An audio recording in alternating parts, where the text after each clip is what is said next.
मोहम्मद नईम शेख। तो मैं बताना चाहता हूँ कि जो तुलसीवाड़ी है ताड़देव मुंबई 34, जो ये स्लम है ये मेरे जुडिक्शन में आता है। और जैसा मैं पहले भी बता चाहूँ कि मैंने 2024 का जो लोकसभा इलेक्शन हुआ था, 18 लोकसभा इलेक्शन, मैंने यहाँ से अपनी किस्मत आजमाया था 34 मुंबई साउथ लोकसभा कॉन्स्टिट्यूंसी से। तो मेरा कहने का डायरेक्ट मकसद है, मैं लपन छप्पन बात नहीं करना चाहता। मैं तुलसीवाड़ी नॉन निर्माण कोऑपरेटिव सोसाइटी के ऑफिस बेरर को भी डिस्टर्ब नहीं करना चाहता, क्योंकि मेरी उनसे कोई ज़ाती दुश्मनी, रंजिश, कोई मनभेद कुछ भी नहीं है। कभी अरे तुरे भी नहीं हुई जो भी उनके ऑफिस बेरर है, जिनके नाम आप जानते हैं। तो मैं डायरेक्टली मुखातिब होता हूँ ह्यूमन शाह से, जो कि बिल्डर डेवलपर है, जो ये स्लम को डेवलप कर रहे हैं। तो मैं इनसे डायरेक्ट मुखातिब होकर कहना चाहता हूँ कि सर देख लीजिए, मैं फाउंडर कम नेशनल प्रेसिडेंट हूँ regional political party M political party, जो न्यू दिल्ली से रजिस्टर्ड है, जिसका रजिस्ट्रेशन नंबर 56/185/2014/PPS-1। और मैंने यहाँ पे 2024 का लोकसभा इलेक्शन लड़ा। 2019 में हमारे कैंडिडेट ने एम पॉलिटिकल पार्टी की टिकट पे 185 मलबार से विधानसभा का इलेक्शन लड़े, अपनी किस्मत आजमाए। और हाल फिलहाल में जो अभी 20 नवंबर को इलेक्शन हुआ, वहाँ पे भी हमारी लेडी कैंडिडेट ने अपनी किस्मत आजमाई 185 मलबार कॉन्स्टिट्यूंसी। तो मैं आपसे डायरेक्ट कह रहा हूँ, अगर आपको ये स्लम को रिडेवलप करना है, बहुत अच्छी बात है। भले ही 25 साल अगर अभी तक पूरा प्रोजेक्ट में बहुत सारी अड़चने आती है, बिल्डर डेवलपर भी चेंज होते हैं, हम समझते हैं, तकलीफें आती हैं, हम समझते हैं। और हम इस प्रोजेक्ट के खिलाफ नहीं है। मैं डायरेक्टली विमल शाह से कह रहा हूँ, बिल्डर डेवलपर से, कि हम इस प्रोजेक्ट के खिलाफ नहीं है। वहाँ के रहने वाले और दुकानदारों को अगर रिहैब में मकान मिलता है, फ्लैट मिलता है, दुकान मिलती है, तो ये बहुत अच्छी बात है, हम खिलाफ नहीं हैं। और हम अगेन कहना चाहते हैं कि हम दलाल भी नहीं है, कि हम कोई दलाली के लिए कर रहे हैं कि वहाँ के रहने वाले और दुकानदारों का कंसेंट साइन कराएंगे तो कमीशन मिले। हम पहली बात तो ये कि सिवाय कैंपेनिंग के, इलेक्शन कैंपेनिंग के सिवाय हम तुलसीवाड़ी जाते ही नहीं है। हमारा वहाँ कोई घर या दुकान नहीं है। हमारे चाहने वाले, हमारे वोटर से इससे इनकार नहीं है। और इसीलिए मैं विमल शाह से कहना चाहता हूँ कि आप इसे डेवलप करें, बहुत अच्छी बात है, बहुत ही अच्छी बात है। लेकिन यहाँ से हम लोकसभा का इलेक्शन लड़ चुके हैं, विधानसभा का 2 बार इलेक्शन लड़ चुके हैं, और अभी आप जान रहे कि कॉर्पोरेशन का भी इलेक्शन है।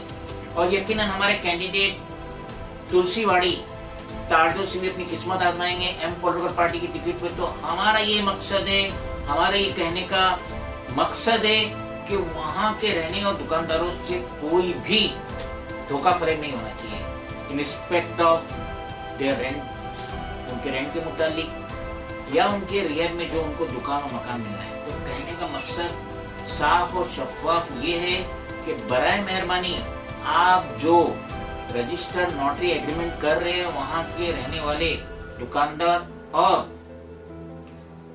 रहने वालों के साथ, तो आप बराए मेहरबानी उससे रजिस्टर्ड करके दीजिए। ओल्ड कस्टम हाउस में उसका रजिस्ट्रेशन करके दीजिए, या प्रभा देवी में जो ऑफिस है, ब्रांच ऑफिस है ओल्ड कस्टम हाउस के रजिस्ट्रार, उसके अंदर आप उसे रजिस्टर्ड करके दीजिए। आप ये नोटरी स्टैम्प पेपर पे टाइपिंग और नोटरी या रजिस्टर्ड नोटरी करके मत दीजिए, क्योंकि आप बेहतर जानते हैं, आप बिल्डर और डेवलपर, आप बेहतर जानते हैं कि उसकी कोर्ट में कोई भी मान्यता नहीं है। क्योंकि अभी कल ही के पेपर में आया कि अगर आदमी का पैसे का लेन देन होता है और अगर वो रजिस्टर्ड नहीं है, ओल्ड कस्टम हाउस में रजिस्टर्ड नहीं है, मुंबई है तो ओल्ड कस्टम हाउस, पूरे हिंदुस्तान में वो कानून लागू हो रहा है। फरवरी में बिल पेश होगा, पास हो जाएगा, और अप्रैल 2025 से ये लागू हो जाएंगे कि जिसका भी पैसे का लेन देन होता है, अगर वो स्टैम्प पेपर पे नोटरी, तो उसकी कोई भी मान्यता नहीं है, वो जीरो है। मान्यता उसी वक्त होगा जो रजिस्टर्ड होगा, रजिस्ट्रार ऑफिस में जो रजिस्टर्ड होगा, जिसकी स्टैम्प ड्यूटी भरी रहेगी, उसकी मान्यता है।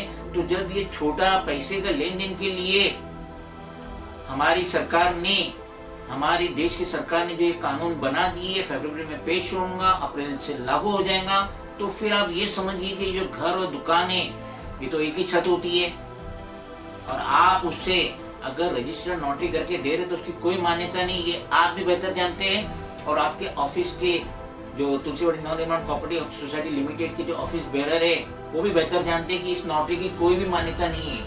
कुछ भी डिस्प्यूट हुआ बिल्डर और टेनेंट के बीच में, कहाँ जाएगा आदमी?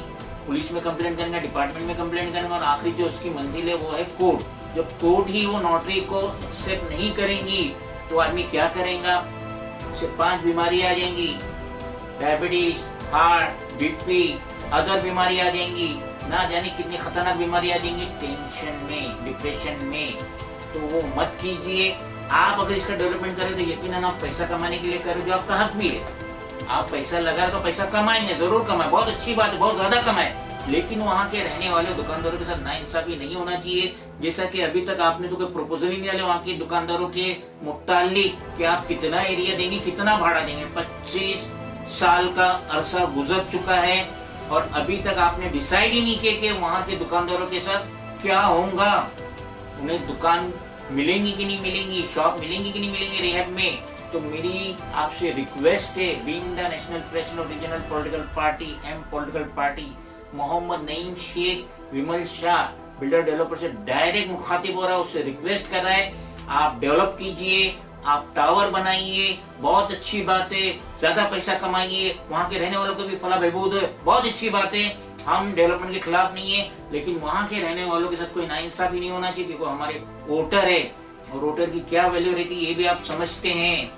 हर एमएलए, हर एमपी, हर कॉर्पोरेटर अपनी कॉन्स्टिट्यूंसी को किस तरीके से प्रोटेक्ट करते हैं, किस तरीके से ध्यान देते हैं, और अगर ध्यान नहीं दिया तो अगले इलेक्शन में वो हार जाते हैं। तो विमल शाह, आप जो भी एग्रीमेंट बना रहे उससे ओल्ड कस्टम हाउस में रजिस्टर्ड कीजिए, नोटरी मत दीजिए, रजिस्टर्ड नोटरी मत दीजिए, स्टैम्प पेपर पे मत दीजिए। अगर आप ये करेंगे तो हमारी ये जद्दोजहद जारी रहेंगी।